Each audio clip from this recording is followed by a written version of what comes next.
Muito bem, irmãos. Pois bem, irmãos. Hoje nós vamos para a nossa aula 2 da nossa série, do nosso curso Método de Estudo Bíblico. Eu tenho percebido que uma das grandes dificuldades de muitos crentes é estudar a Bíblia de forma a entendê-la, a compreender o texto bíblico. Então, muitas vezes nas minhas andanças, nas minhas conversas com os irmãos, alguns chegam para mim e dizem assim: olha, pastor, eu leio a Bíblia diariamente, mas eu tenho dificuldade muitas vezes de entender o texto bíblico. E isso às vezes é por conta do tipo de tradução que se usa, às vezes é por conta também da nossa falta de cultura de leitura aqui no Brasil. Infelizmente, o nosso nível nossa capacidade de leitura é muito, muito baixa. Se lê muito pouco no Brasil, se lê mal. Às vezes na igreja tem irmãos que têm dificuldade com interpretação de texto. E isso, irmãos, atrapalha no nosso estudo das Escrituras, no nosso estudo da Bíblia. Então, assim, nessa série, o nosso objetivo é trazer algumas ferramentas para os irmãos na hora de você fazer o seu estudo da Bíblia. Então, eu quero que você aprenda de você, ler o texto, compreendê-lo, para que você também tenha a capacidade de compartilhar com alguém. Não são poucas as vezes que você está lá no seu trabalho, na sua família, e tem alguém ali que tem uma dúvida sobre o texto bíblico e chega para você e diz: olha, eu não entendo isso, você poderia me explicar? Olha que oportunidade maravilhosa que um crente pode ter, alguém chegar fazendo uma pergunta da Bíblia, não é? É ou não é? E muitas vezes a gente não está preparado para responder, para dar um esclarecimento para aquela pessoa sobre o que a Bíblia diz. Então, o objetivo desse curso é isso, irmãos, é nós entendermos melhor o texto bíblico. Nós vamos fazer hoje a parte mais teórica, e aí na semana que vem a gente vai fazer a parte mais prática, onde os irmãos vão aqui colocar a mão na massa para interpretar, para compreender o texto bíblico, aquilo que a palavra de Deus diz. Tá? Vamos ler aí 2 Timóteo, capítulo 3, versos 16 a 17. 2 Timóteo, capítulo 3, versos 16 a 17.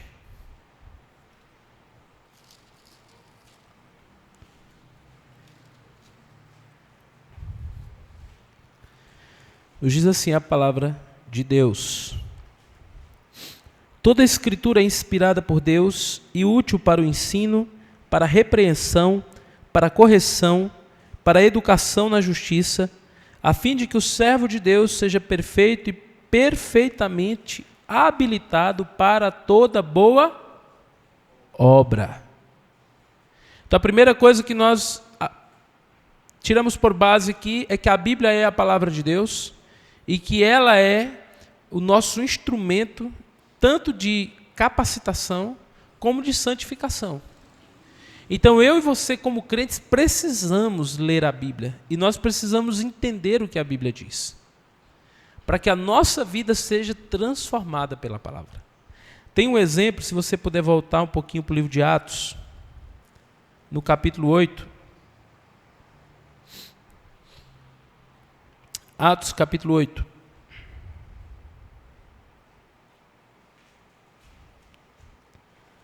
A partir do verso 26. Nós temos a passagem de Filipe e o eunuco. Os irmãos todos se lembram dessa passagem? Amém? Então não vou precisar fazer a leitura da passagem inteira, mas o texto diz que um anjo do Senhor disse a Filipe: levanta-se e vá para o sul, no caminho que desce de Jerusalém a Gaza, este se acha no deserto, ou seja, vá ao encontro deste homem que está passando pelo deserto, o eunuco etíope, que era um alto oficial da rainha Candace, da Etiópia. Então Deus envia, meus irmãos, Filipe ali para ter esse encontro com esse homem importante de um país estrangeiro. E qual era o objetivo desse encontro, irmãos? Qual era o objetivo desse encontro? Era que Filipe fosse lá e anunciasse o evangelho, explicasse o evangelho para aquele homem. Só que, para surpresa de Filipe, ou não, quando ele chega lá, o eunuco está fazendo o quê? Está com um pergaminho, um rolo do livro do profeta Isaías, lendo a Bíblia, lendo a palavra de Deus.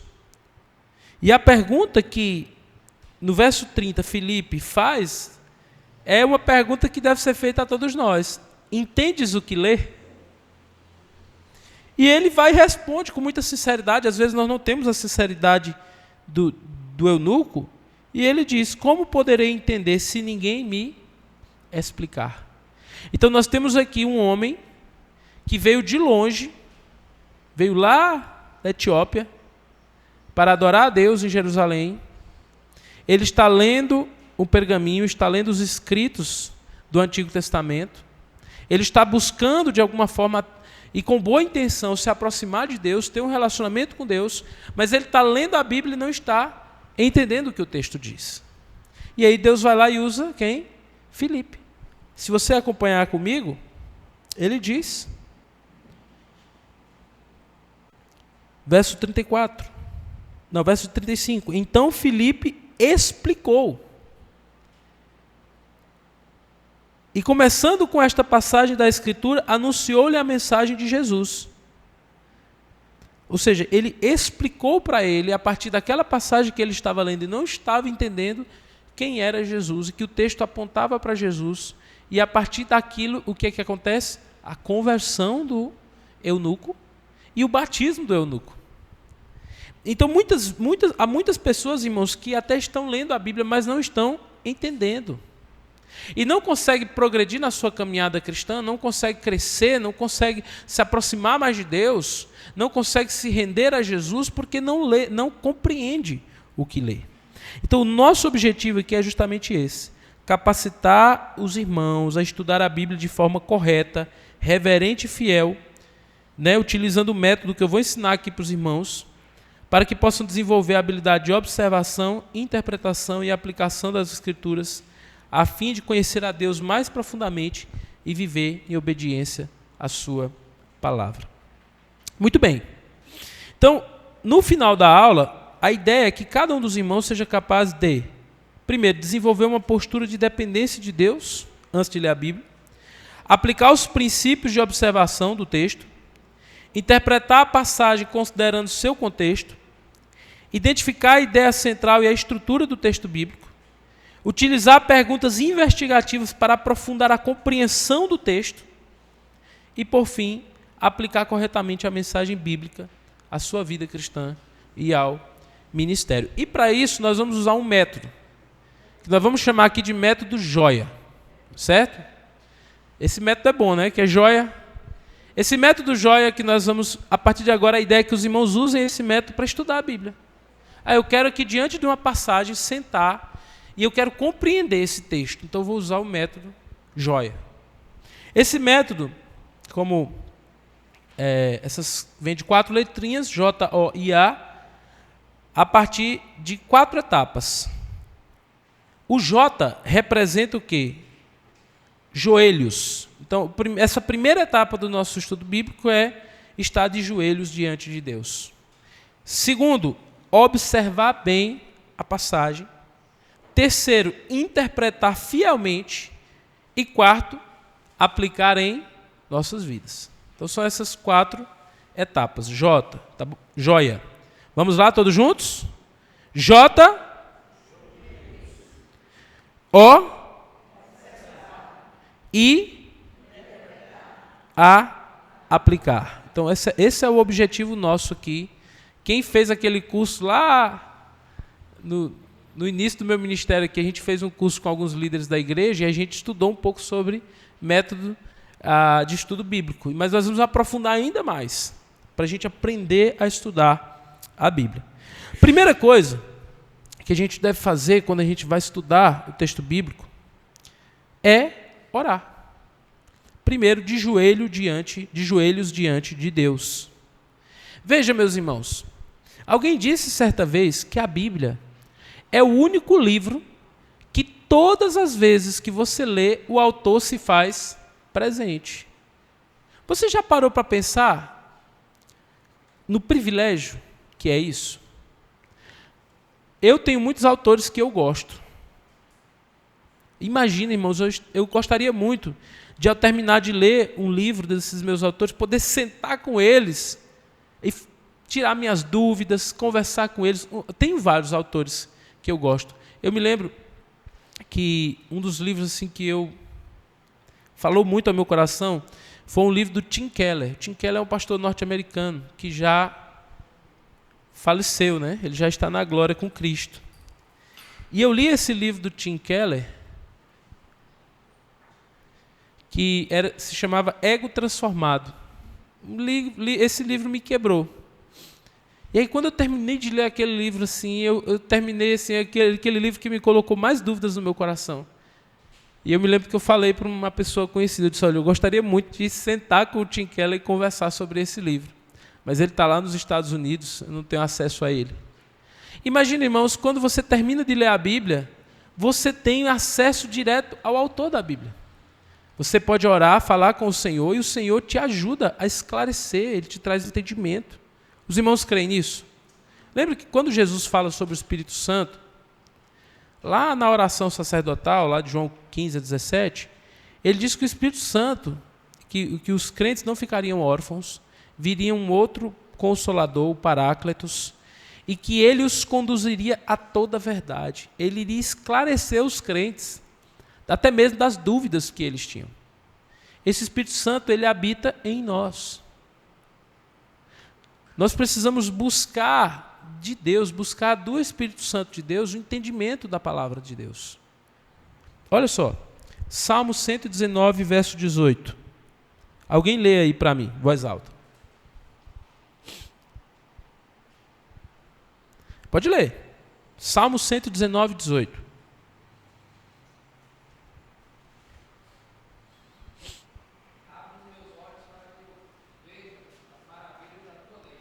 Abra os meus olhos para que eu possa contemplar, para que eu veja as maravilhas da tua lei.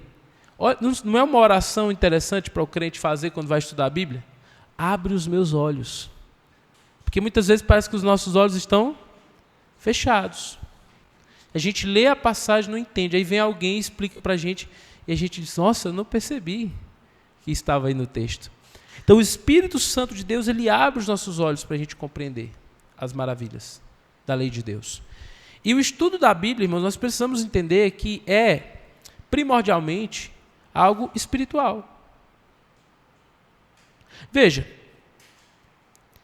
quando você vai estudar outros livros lá na escola, na universidade, você usa algumas técnicas de leitura, você com certeza tem suas técnicas de estudo, mas quando a gente vai estudar a Bíblia é diferente. E por que é diferente? A palavra de Deus diz no Novo Testamento que as coisas espirituais se discernem espiritualmente. Então não tem como você entender o que é espiritual de forma carnal. Não tem como você entender o que é espiritual somente por meio da técnica, do conhecimento, da filosofia, das técnicas de literatura. Não tem. Você precisa de que o Espírito Santo de Deus traga iluminação ao seu entendimento.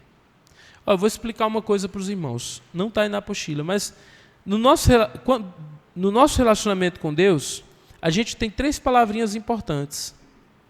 A primeira delas é, presta atenção, inspiração. O que é inspiração? A inspiração está lá em 2 Pedro, capítulo 1, do verso 20 ao 21. 2 Pedro, capítulo 1, versículos do verso 20 ao 21. Coloque aí para mim, irmão Michel.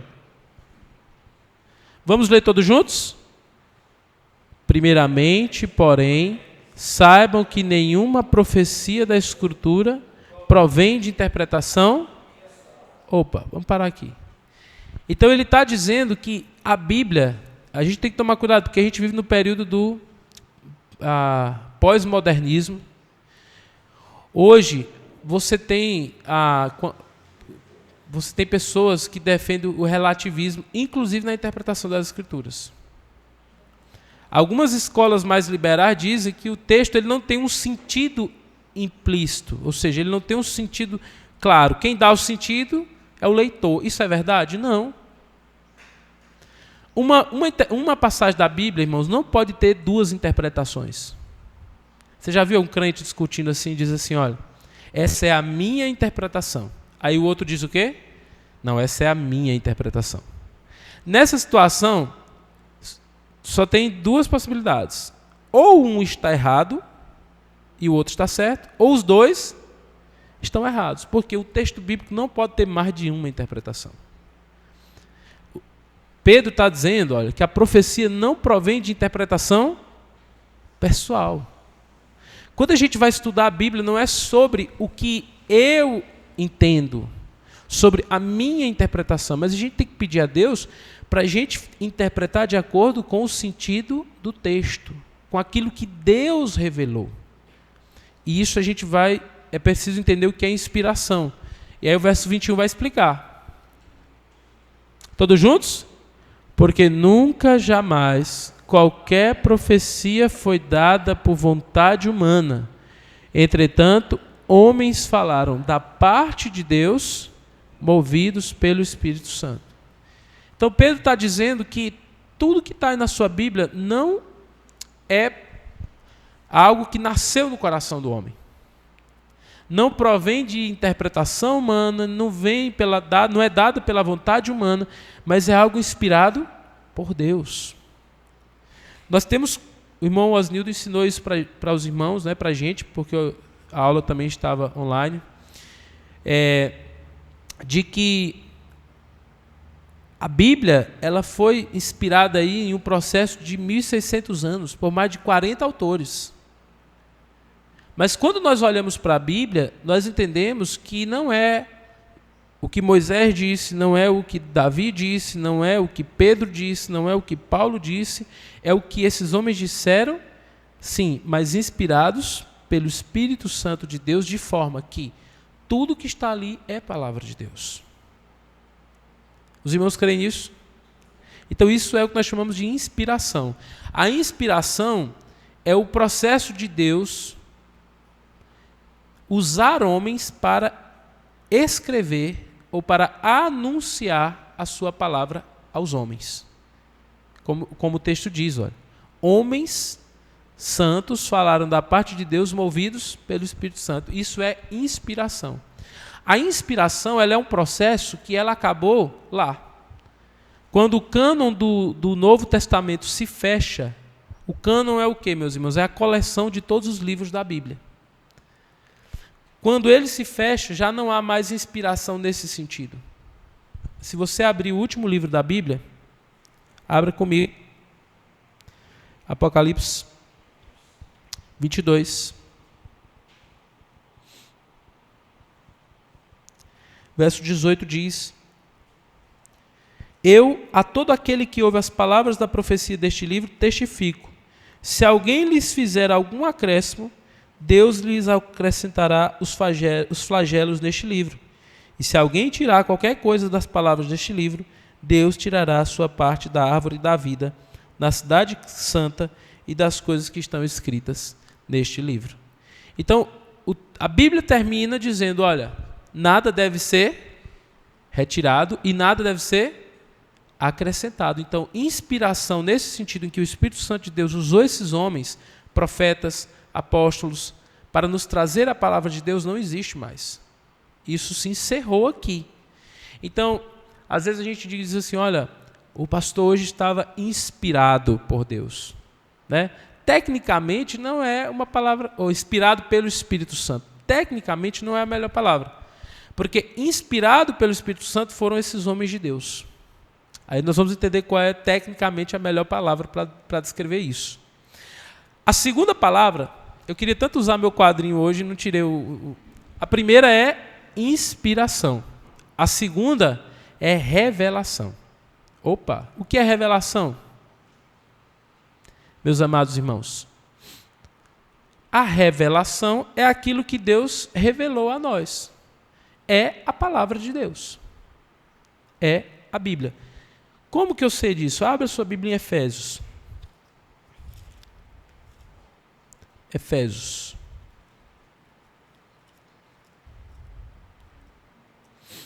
Para eu explicar direitinho para os irmãos o que é revelação.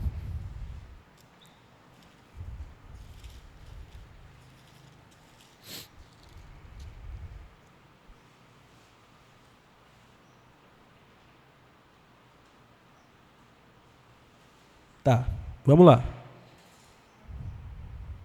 Se você abrir no capítulo 3 de Efésios,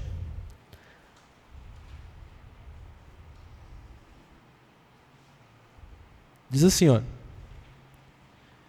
por esta razão eu, Paulo, prisioneiro de Cristo Jesus, por amor de vocês, os gentios, se é que vocês ouviram falar a respeito da dispensação da graça de Deus a mim confiada, pois segundo uma revelação me foi dada a conhecer o mistério, conforme eu escrevi há pouco, resumidamente.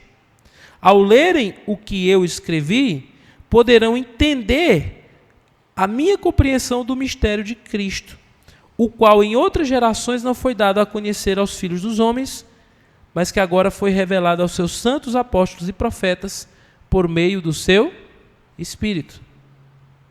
Então, Paulo está falando aqui à igreja de Éfeso sobre esta revelação, que é o quê? O Evangelho de Cristo, que ele vai explicar no capítulo 2, que agora gentios e judeus, por meio de Jesus, fazem parte de um único povo. É o mistério, tanto que ele explica aqui, olha, ao lerem o que eu escrevi, vocês entenderão este mistério, vocês entenderão esta revelação. Então, quando a revelação é o quê? É a palavra de Deus, é aquilo que foi entregue para nós. Hoje tem muitos crentes que vivem aí de igreja em igreja, de lugar em lugar, em busca de uma revelação. É ou não é? Mas quando a gente olha aqui para Efésios, Paulo está dizendo assim, ó, leiam o que eu escrevi e vocês entenderão a revelação. Vocês entenderão o mistério. Então, esse mistério, irmãos, ele não está mais oculto. Eu não sei por que tem crente que vive tanto em busca de mistério. Eu quero mistério, é revelação.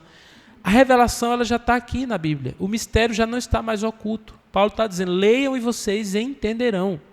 Então, a revelação é aqui, é a palavra de Deus. Amém? E terceira palavra, a primeira é o quê? Inspiração. A inspiração é o meio que Deus usou. Ele usou santos, profetas, apóstolos, homens santos, para nos trazer a palavra de Deus. A revelação é o quê? É a mensagem que está na Bíblia. A mensagem de Deus para os homens, é o que ele revelou para os homens. No passado estava oculto, mas hoje foi revelado para nós. E a terceira palavra é iluminação. A iluminação, meus irmãos, é o quê? É o ato do Espírito Santo de Deus nos fazer conhecer ou entender a revelação. Então já está revelado, mas para eu compreender, eu preciso que o Espírito Santo de Deus haja no meu coração.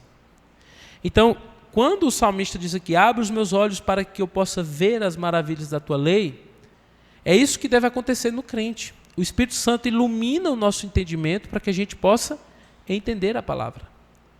Então, quando você vai para o texto, você deve dizer assim, Senhor, ilumina a minha mente.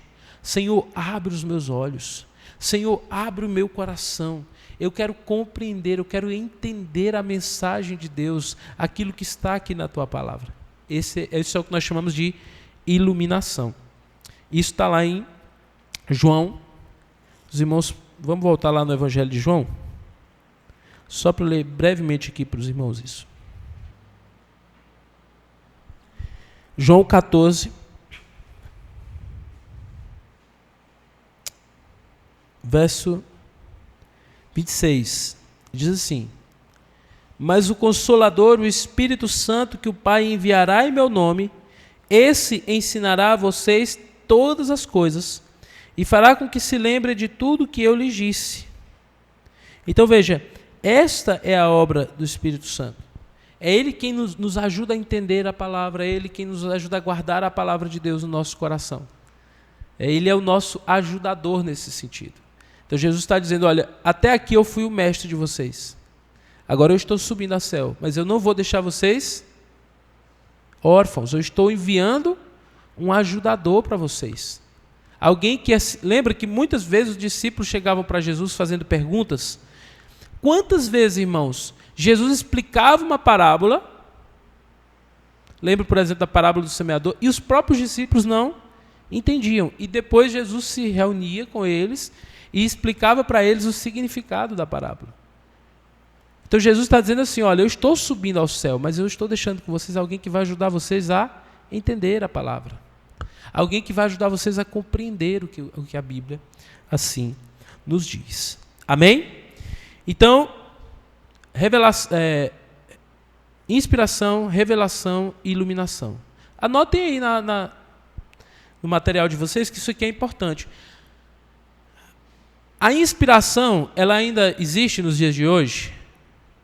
Inspiração? Não. Inspiração não existe nos dias de hoje. Então, não há... Por isso que a gente tem que tomar cuidado com aquelas pessoas que revogam para si o título de apóstolos.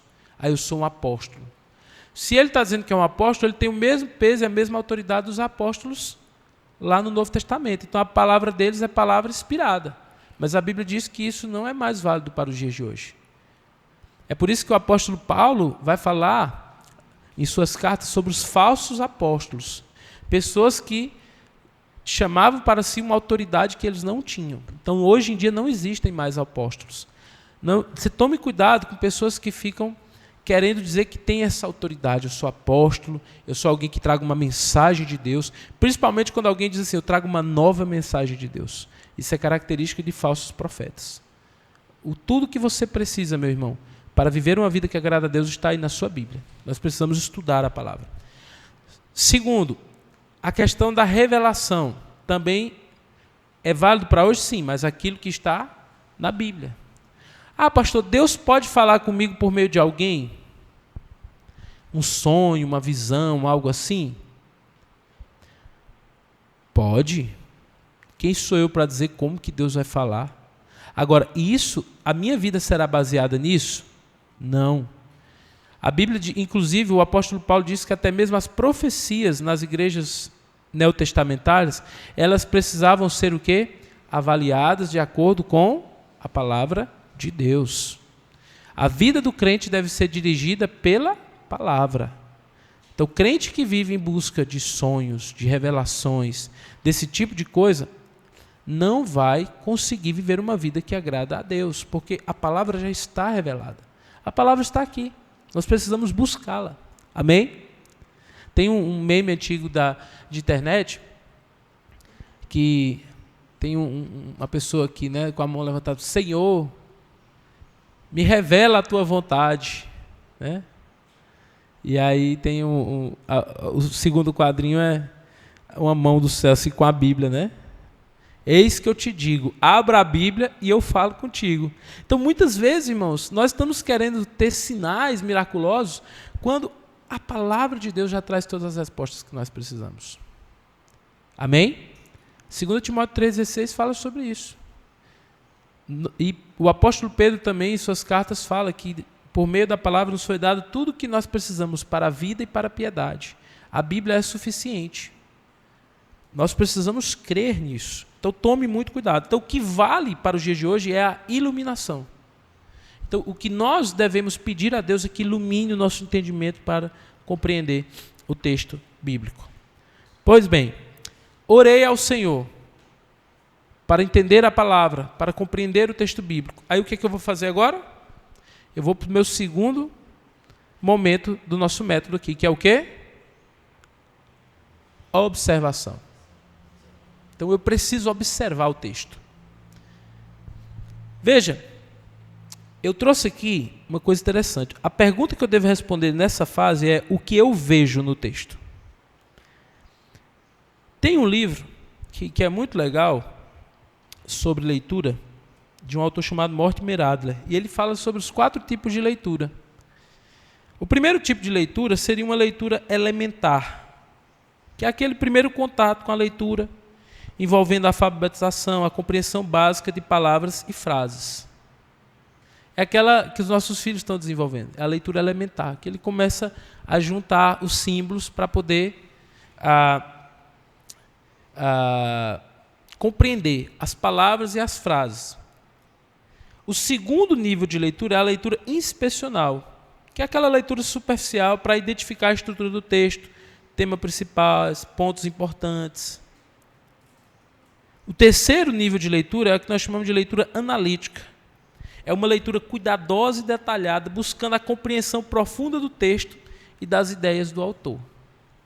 E o quarto nível de leitura é a leitura sintópica, onde a gente faz comparação e análise de múltiplos textos sobre o mesmo assunto, identificando pontos de convergência e divergência. Que é aquela pessoa que já consegue, ela faz várias leituras e consegue unificar aquilo, procurando esses pontos de convergência e divergência. Muito bem. Então veja, a maior parte das pessoas hoje não consegue passar do primeiro nível de leitura, que é essa leitura elementar. Por exemplo, eu vou confessar algo para os irmãos. Eu saí do ensino médio, não é que hoje eu tenha, mas eu saí com muita dificuldade de interpretação de texto. Muita mesmo. Eu chegava na universidade e às vezes o professor vinha com as provas, a pergunta era desse tamanho.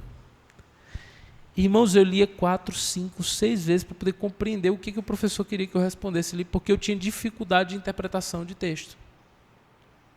E às vezes a gente tem mesmo. E aí quando a gente vai ler a Bíblia, a gente tem dificuldade de entender, porque você não consegue interpretar, você não conhece as classes gramaticais, você não consegue, não tem um vocabulário mínimo para poder entender aquele texto, e isso traz muita dificuldade para você. É claro, irmãos, que tem casos e casos. A gente vive num país onde tem o índice de alfabetismo e semi-analfabetismo é muito grande, então tem pessoas que de fato têm dificuldade de entender. Mas a maioria, que era o meu caso, é preguiça mesmo. Às vezes a gente tinha preguiça de ir ali para o texto e estudar com atenção o texto. Então, o objetivo é que a gente não só passe os olhos por cima das palavras e emita os sons, mas é que a gente consiga entender o que está por trás das letras. O objetivo da observação é que você fique permeado com o conteúdo da passagem. E aqui a gente vai aprender assim, a tentar aprofundar quando a gente vai fazer o nosso devocional, por exemplo.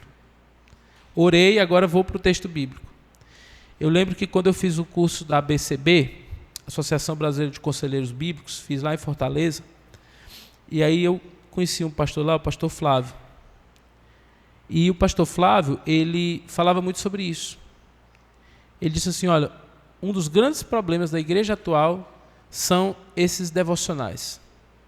Manancial, pão diário, ele falando. Porque hoje o crente não tem mais o tempo de leitura devocional da Bíblia. Tem muitos crentes que não lê a Bíblia. Lê o quê? O devocionário. É pecado ler o devocionário? Não. Mas o problema é que a gente deixa de ter o contato com a fonte. A gente fica ali dependente, às vezes, da interpretação daqueles autores. E nós, como crentes, deixamos de ter o contato direto com a Bíblia. Então, eu uso devocionários. Mas, assim, nós devemos tomar cuidado para que a nossa leitura da Bíblia não seja só os devocionários. Que a gente possa ter contato com o texto bíblico. E aí, aqui eu coloquei algumas coisas que a gente pode fazer quando a gente vai ali estudar o texto bíblico. Primeira coisa, identificação dos limites do parágrafo. É importante isso. Então, entender, quando a gente vai estudar uma passagem, ou até mesmo trazer uma mensagem para alguém, a gente não quebrar uma mensagem completa. Olha só, eu quero que você olhe a sua Bíblia aí. A sua Bíblia, como a minha, tem as divisões? Ela tem as divisões aí? A sua Bíblia tem aí, Matalita? As divisões ou não? A minha aqui, ela tem as divisões e elas têm os temas em negrito. Não sei se tem nada dos irmãos. Está dividido e tem os temas. E muitas vezes a gente confia nessas divisões, mas às vezes essa divisão ela quebra um texto. Ela quebra. Então nós temos que, por exemplo, tomar cuidado para a gente não quebrar. Quando a gente vai estudar, a gente lê a passagem inteira. Então o que é esse parágrafo ali? É algo que tem início, meio e fim. Eu preciso ler isso. Outra coisa que eu tenho que prestar atenção no contexto da passagem. E aí eu quero trazer uma outra coisa interessante para os irmãos. Vamos voltar lá para Filipenses, no capítulo de número 4. Quero que os irmãos abram suas Bíblias.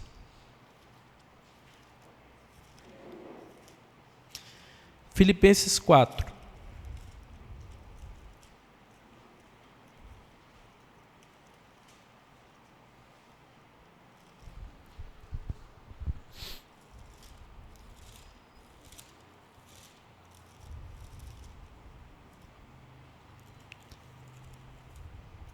Pronto. Filipenses capítulo 4. Amém? Verso 13. Coloque bem aí, irmã Ellen. Esse é um texto que eu gosto para falar muito sobre a questão do contexto. O que está em Filipenses 4, 13? Vamos ler? Tudo posso naquele que me fortalece. Muito bem. É uma verdade de Deus? Com certeza. Agora vamos lá. Esse versículo isolado aqui, sem observar o contexto, o que vem antes e depois, ele pode ser interpretado errado? Aí eu quero que os irmãos me digam, qual a interpretação errada que eu posso fazer desse versículo? Irmã Germana, como que eu posso interpretar errado esse versículo? Eu posso tudo. Olha, agora eu posso todas as coisas. E aí isso traz margem para a pessoa entender que pode o quê, por exemplo? Hoje, interpretações que podem ser feitas desse versículo. Oi? Cometer crimes. Eu posso cometer crimes. Ou eu posso... Mais comum, a pessoa dizer assim, olha, eu posso alcançar o que eu bem quiser. Hoje se leva muito na teologia da prosperidade, por exemplo, né? Então, se Deus me fortalece, eu posso conseguir alcançar. E claro que Deus pode nos capacitar para isso, e a pessoa começa a fazer aplicações. Uma vez que Deus está comigo, eu posso todas as coisas. Só que é isso que o texto está dizendo? O que o texto está dizendo, irmãos? Quem conhece o contexto anterior da passagem? Opa, irmã Tati, pode falar.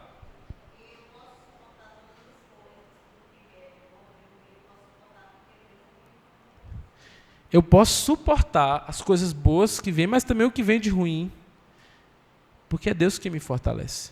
Eu posso passar por tudo isso. Paulo diz, né, se eu quero ter fartura, sei passar necessidade. Eu posso todas as coisas, ou seja, eu posso suportar tanto a bonança como a dificuldade, porque Cristo me fortalece. Então, se eu pego o texto fora do contexto, isso pode dar margem para uma interpretação errada da passagem. Um exemplo claro também disso é Mateus. Lá em Mateus capítulo 6, verso 33. Buscar em primeiro lugar o reino de Deus e a sua justiça, e todas as coisas serão acrescentadas. Primeiro, não é isso que o texto diz. A tradução correta é: e todas estas coisas serão acrescentadas. Então, se eu entendo que todas estas, ou seja, no contexto anterior, ele descreveu quais seriam as coisas que seriam acrescentadas. E o que ele descreve no contexto anterior? Volta lá em Mateus capítulo 6. Mateus capítulo 6. A partir do verso 25, ele fala sobre as preocupações com o quê? O que comer, o que beber e o que vestir. Porque naquele contexto era uma preocupação do coração dos discípulos. Jesus estava ali falando sobre esse reino e que eles deveriam, se necessário, deixar pai e mãe, deixar tudo para cumprir essa vontade de Deus. Os apóstolos, por exemplo, seriam enviados para pregar o evangelho. Mas à frente ele envia eles, diz que eles não deveriam levar capas, não deveriam levar o que comer, o que beber. Era uma preocupação do coração deles. E Jesus está dizendo assim, olha, não andeis ansiosos. Busca em primeiro lugar o reino de Deus, a sua justiça, e todas estas coisas vos serão acrescentadas: o que comer, o que beber e o que vestir. Se você vai lá para o Evangelho de Lucas, quando ele viu os 70, eles voltam, faltou para eles o que comer, o que beber, o que vestir? Não, Deus proveu tudo para eles. Enquanto eles estavam buscando o reino de Deus, Deus estava provendo o necessário para eles. Então, olhando o contexto, eu entendo. Agora, se eu pego o versículo fora do contexto, outra passagem fora do contexto, Salmo 23. O que diz no Salmo 23, 1? Opa! Vamos aqui, irmãos. Deixa eu perguntar para você. O Senhor é meu pastor e nada me faltará. Os irmãos são crentes aqui, como eu também, glória a Deus por isso. Na caminhada dos irmãos, já faltou alguma coisa para os irmãos? Faltou, meus irmãos. Faltou ou não faltou? Em algum momento? Alguma coisa. Eu não estou dizendo que faltou o mais importante, mas faltou alguma coisa para os irmãos? Já faltou dinheiro em algum momento? Vamos ser sinceros. Já faltou, irmã Thalita, lá?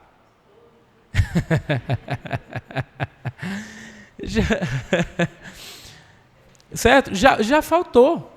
Então, como assim? O Senhor é meu pastor e nada me faltará. É interessante isso. Quando eu vou ler o contexto da passagem, né, inclusive alguns tradutores vão dizer que a melhor tradução seria: o Senhor é meu pastor e de nada terei falta. Ou seja, se o Senhor é meu pastor, é o suficiente para mim. Tanto que no verso 4, quando a gente lê a passagem inteira, lembra que eu disse que tem que ler a passagem inteira? Só um versículo isolado vai dar problema. No verso 4 ele diz o quê? Ainda que eu ande pelo vale da sombra da morte, não temerei mal algum, porque tu, Senhor, está... Agora dá para entender o verso 1? O que ele está dizendo é o seguinte: não é que a gente não vai faltar nada, não vai passar por problema. É que se o pastor está com a gente, ele vai suprir as nossas necessidades. Ele vai ser suficiente para nós. Então a gente precisa observar o contexto. E para isso, eu preciso entender, ler a mensagem completa. Então, se eu vou fazer o meu devocional de um salmo, leia o salmo completo. Amém? Se você vai ler uma passagem, leia a passagem completa. Não pegue só um versículo. Eu me lembro que, quando eu me converti, muitas vezes, naquela ansiedade, oh Deus, eu quero tanto que o Senhor fale comigo. E aí eu abria a Bíblia assim, irmão chefinho, botava o dedo. Pior é quando você está assim nessa ansiedade, você abre e bota o dedo. Ô Senhor, fala comigo. Hoje mesmo estarás comigo no paraíso, né? Não é assim que se estuda a Bíblia, irmãos. Não é assim que se estuda a palavra de Deus. Já pensou se eu pegasse uma carta, escrevesse uma carta para o irmão Ebenezer? Conselhos ao irmão Ebenezer. Aí eu escrevo lá a carta, envio. Aí eu digo: Felipe, entrega essa carta para o Ebenezer, por favor. Aí o irmão Felipe bota a carta no bolso e esquece. Aí chega lá, lava a calça com a carta no bolso. Aí a carta rasga todinha, fica um monte de pedacinho. Aí um bocado vai pelo ralo, outros ficam. Aí ele pega um pedacinho que ficou e entrega para o irmão Ebenezer. Aqui, irmão Ebenezer, eu perdi o restante, mas leia esse pequeno pedaço aqui. Aí o irmão Ebenezer pega, lê, aí tem a palavra assim: cuidado. Rapaz, e aí, irmãos? Qual seria a interpretação do irmão Ebenezer? Qual seria, irmão Ebenezer? Cuidado. Não dá para entender. Ele pode interpretar do jeito que ele quiser. Por quê? Porque ele não tem o contexto. Os irmãos estão entendendo? Aí ele vai interpretar do jeito que ele bem entender. Ah, o pastor está dizendo para eu tomar cuidado com o Felipe. Aí ele já fica assim: vou tomar cuidado, vou trancar a porta antes de dormir, né? Tomar cuidado. Não, gente, não foi isso que eu disse. Mas ele precisa da passagem como um todo, para ele entender, para ele interpretar corretamente a passagem. Fica claro para os irmãos o que eu estou falando? Então, nada de você pegar um pedacinho do texto, ou um versículo do texto e dizer: Deus fala. Não. Leia a passagem completa. Pastor, eu tenho dificuldade de leitura. Ouça a palavra, a passagem completa. Lá no YouTube tem hoje, né? Toda a Bíblia em áudio. Mas ouça completa. Não pegue fragmentos da Bíblia. Definir qual é a passagem completa. Aí o que eu vou fazer? Eu quero me aprofundar no texto. Por exemplo, eu quero compartilhar uma mensagem com a minha família. Está aqui o irmão Wagner, a gente sempre conversa sobre isso. O que eu vou trazer para pastorear a minha família? Ou a esposa, quero fazer um devocional com os meus filhos. Estou lá fazendo MDD, quero pegar o texto aqui, explicar o texto para os meus filhos, embora lá já vá tudo mastigado. Então você pega e vai ler aquele texto várias vezes. Eu às vezes faço isso, antes de pregar. Leio várias vezes, leio em mais de uma versão. Por exemplo, hoje a gente tem muitas versões da Bíblia. Quais são as versões? Vamos aqui. Qual é a sua versão, irmã Tati, da Bíblia? NVI? A nova versão internacional. Qual é a sua versão aí, irmã Beneza? O Jefferson levou? Que coisa, hein? Mas qual é a versão? Lembra? Alguém tem mais uma versão diferente aí? A minha é a nova Almeida atualizada. Aí você tem a Almeida Revista Atualizada. O que essas versões são? Traduções da Bíblia. Porque a Bíblia ela foi escrita, nós vimos aqui na semana passada, em hebraico, grego e algumas pequenas partes em aramaico. Então a Bíblia não foi escrita em português. Isso é um processo meticuloso de tradução da Bíblia. E nesse processo a gente tem algumas versões. Por que a versão é importante, irmãos? Pastor, por que tem tantas versões da Bíblia? Você já parou para pensar nisso? Por que a versão é importante? Por que a Bíblia é traduzida do grego para o português? Para comunicar. Olha, a irmã Carla encontrou a chave da resposta. Para comunicar, para que a pessoa leia e ela compreenda. Ela é traduzida por isso. Só que com o passar do tempo, algumas traduções elas vão ficando o quê? Antiquadas, antigas. Você começa. Lembra daquela tradução, a revista e corrigida? Aquela primeira que a gente tinha na igreja? Regozijai-vos, admoestai-vos. E a gente lia aquilo ali e a gente ficava. Eu lembro quando eu cheguei na igreja. Gozo, regozijai-vos, admoestai-vos. Eu li aquilo, não entendia nada. Por quê? Porque aquilo ali é uma tradução de 50 anos atrás. Para nós hoje não faz muito sentido. Então, os tradutores eles vão refazendo as traduções. Por quê? Porque a linguagem ela é dinâmica. Com o tempo ela vai mudando. Não é isso? Então você precisa fazer novas traduções para que as novas gerações também entendam a Bíblia. E às vezes, o que me ajuda? Eu pego mais de uma tradução. No meu estudo em casa eu tenho várias traduções. Então, às vezes, eu vi uma palavra que eu não compreendi, aí eu vou lá na outra tradução e aquilo me ajuda a compreender aquela passagem. Certo? Pode falar, minha irmã.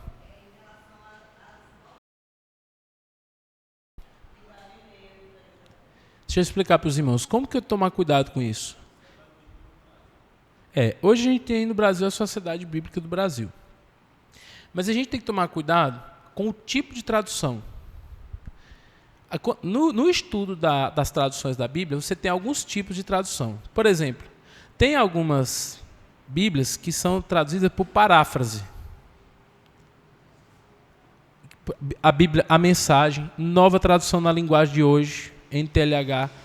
Eu particularmente não gosto e nem indico para os irmãos. Bíblia por paráfrase. Por quê? Por que ela é perigosa? Porque ela é o seguinte, a pessoa lê lá o texto original, aí ela pensa que ela tenta pegar a ideia e aí ela vai fazer uma paráfrase. Entendeu? Vai contar aquela ideia de uma outra forma que seja mais acessível para as pessoas. Então, qual é o perigo da tradução por paráfrase como NTLH, que tem muita gente que tem, a Mensagem, Bíblia Viva? Por que essas traduções por paráfrase são perigosas? Porque a pessoa muitas vezes acaba colocando coisas que não estão no texto bíblico. passa muito pela ideia de quem está traduzindo. No estudo da interpretação bíblica, da tradução bíblica, a gente costuma dizer o seguinte, a tradução ela precisa ser verbal e plenária. O que significa isso? Verbal significa que ela não é paráfrase, não é as ideias, mas sim o próprio texto. E plenária significa que cada palavra é devidamente traduzida e colocada na tradução. Então, por exemplo, quais são as traduções que são verbais e plenárias? Almeida Revista Atualizada. Ela é verbal e plenária. Ela é traduzida palavra por palavra. Porque cada palavra que está ali no texto bíblico foi inspirada por Deus. Então, eu não posso tirar aquela palavra. Eu tenho que traduzir aquela palavra, claro, dentro de um contexto e tudo mais, para o entendimento das pessoas, mas não retirar as palavras. Então, qual a tradução que eu indico? Hoje, as que eu mais uso, NAA e a Revista Atualizada. São as duas que eu mais gosto. Para mim, são as melhores traduções que tem hoje. Ah, pastor, eu quero uma que seja de fácil entendimento. NAA, que é essa que os meninos costumam usar ali no projetor. Porque ela a última revisão dela, 2017, está vendo lá? Mas ela é um trabalho confiável. Então, as palavras são de fácil entendimento, mas é muito confiável. Então, quando você for comprar, esse é o problema. Às vezes a gente vai comprar uma Bíblia e a gente pega pela capa. Eu gostei dessa aqui, que tem um monte de florzinha, né? Oi, essa aqui tão bonita. Tem o Super-Homem, o Batman, né? Esses dias o Neymar postou lá a Bíblia dele com a capa do Batman. Aí todo mundo está preocupado com a capa. Aí você abre e na contracapa está lá. Qual é o tipo de tradução? Escolha NAA ou Revista Atualizada. Até a NVI, irmãos, que era uma confiável que todo mundo usava, agora, nessa última revisão, vários pastores estudiosos disseram que não é indicada, porque a última revisão da NVI, eles começaram a tirar palavras, fazer umas coisas assim meio estranhas, em relação até casamento, outras coisas. Então, nem a NVI, as atuais, elas não são tão confiáveis. Eu acho que, talvez a da Tati, por exemplo, eu tenho a NVI da antiga. Mas as revisões que estão saindo agora já são problemáticas. Todo mundo entendeu? Isso aqui é uma coisa que a gente não conversa pouco na igreja, né? Às vezes o irmão vai comprar uma Bíblia e não sei qual a versão. Então eu indico essas duas, NAA e a Revista Atualizada. Mais alguma dúvida sobre isso? Nós vamos andar longe de terminar essa aula hoje, viu, irmãos? Nós vamos já parar. E aí, fiz isso, aí o que eu vou observar? Por exemplo, pessoas e suas características. Esse é o ponto interessante. Às vezes, para eu entender uma passagem, eu posso olhar essa passagem a partir dos personagens. Então, pessoas e suas características, acontecimentos e suas características, conceitos abstratos, lugares e suas características. Aqui é um ponto interessante. Uma boa Bíblia de estudo ajuda muito com isso. Porque às vezes a geografia bíblica, por exemplo, às vezes a gente vê como o texto de Atos 8 que eu falei, né? Filipe, os irmãos se lembram lá, ele é levado por Deus até uma região. Aí, qual é o significado disso? Quando a gente vai lá para a geografia bíblica, a gente vê que um só dia Filipe andou 96 quilômetros. Olha só que coisa. Ele foi levado pelo Espírito Santo de Deus. O que significa isso? O que significa isso? Quando eu vejo a distância percorrida, aí eu começo a entender que provavelmente aconteceu algo sobrenatural que conduziu Filipe até ali. Eu entendo por quê? Por causa dos lugares. Bíblias de estudos muito boas. Eu vou indicar uma boa Bíblia de estudo para os irmãos, que eu indiquei esses dias. Eu não indico muita Bíblia de estudo, mas tem uma que eu indico. A Bíblia de estudo NAA. Essa Bíblia é muito boa. NAA. É uma Bíblia muito boa. Por quê? Porque ela traz muitas informações, conexões. É uma Bíblia fantástica. Muito boa mesmo. Ajuda bastante. Certo? Datas e tempo de duração, cronologia dos fatos. Fazer boas perguntas ao texto. Quem, por quê, o que, para quê, onde, quando, como, quanto. Então, a gente procurar entender o texto. Identificar o que é central no parágrafo. Por que isso é importante? Aí eu quero um exemplo aqui para os irmãos. Hoje, às vezes a gente tem a mania de focar no que é secundário, lá no texto. Vou dar um exemplo para os irmãos. A história de Zaqueu. Qual é o foco que a gente costuma dar na história de Zaqueu? Hã? Qual é o foco? Não, era baixinho, beleza. Mas qual é o foco que a gente costuma dar? Na árvore, né? Zaqueu subiu na árvore. E aí tem pregadores que vão fazer uma pregação sobre isso, aí fala do tipo da árvore, como subir numa árvore. O texto não, o foco não é a árvore.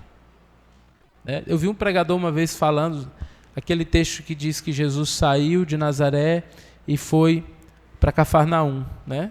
E aí um pregador foi dizer, olha, Cafarnaum ficava à beira da praia, no mar de Genezaré. Jesus tinha uma casa na praia, né? E aí ele passou meia hora na pregação explicando que Jesus tinha uma casa na praia. Oi? Tem um pregador que fala sobre isso. Ou seja, ele pegou uma coisa que o texto não está dando foco, uma coisa totalmente secundária, e quer aprofundar naquilo ali. A gente tem mania de fazer isso. Por exemplo, Zaqueu, ele subiu para chamar a atenção de Jesus para ele? Foi isso que aconteceu? E aí, foi Leandra? Por que ele subiu? Ele queria ver Jesus. Ele não subiu para chamar a atenção de Jesus para ele. Ele queria subir para ver, porque ele era baixinho, ele não conseguia ver no meio daquela multidão. Ele sobe na árvore para ver Jesus, né? Então esse foi o objetivo dele, não era para chamar a atenção de Jesus para ele. Então a gente tem que tomar cuidado para não focar em coisas que são secundárias lá no texto, tá? E é isso. Hoje a gente vai parar por aqui. Então esses pontos aí são bem importantes. Semana que vem a gente vai dar mais uma aprofundada na questão da compreensão do texto. Mas resumindo, o que a gente viu hoje? A importância de desenvolver uma postura de dependência de Deus, orar, pedir que o Senhor abra os nossos olhos. A gente viu a diferença entre inspiração, revelação e iluminação. A gente viu que não tem como acrescentar mais nada na Bíblia, que a Bíblia tem tudo o que nós precisamos para viver uma vida que agrada a Deus. O que a gente precisa é conhecer a palavra, que Deus nos deu o Espírito Santo para que a gente possa conhecer. E nós vimos também que a gente precisa ter uma leitura mais analítica do texto, não apenas passar os olhos por cima do texto, mas a gente identificar os pontos mais importantes, fazer a leitura, se necessário, em mais de uma tradução. Como a irmã Tati falou, tomar cuidado com o tipo de tradução que a gente usa, principalmente hoje em dia. E também vimos a importância de identificar o que é central no parágrafo, aquilo que é mais importante para que a gente possa focar o nosso coração naquilo que Deus deseja nos ensinar. Semana que vem a gente dá mais uma aprofundada sobre isso.